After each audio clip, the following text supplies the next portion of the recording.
You got these here type of jacuzzi style tubs. You want to disconnect your faucet heads and screw you. Very careful with your plumbing lines.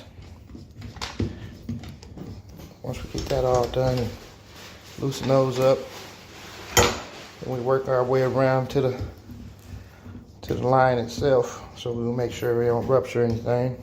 You want to tighten, well, unloosen your drain when you're taking out the tub. Always want to unloosen your drain because it's stuck through the drain, the bottom of your tub. So as you see, we cut the tub up, making progress. Now I'm going to take the drain and lift up on this part. Get all the hot water, cold water, and everything. The faucet heads dismantled.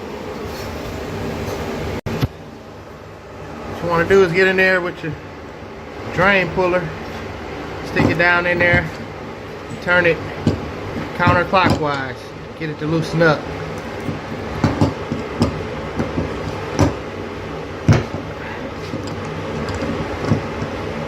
Yeah. Oh yeah, get it loose.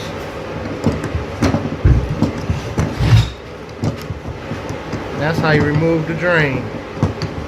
So you can remove, disassemble the drain so you can remove the rest of your tub. When it gets hand tight, I can take that thing out of there.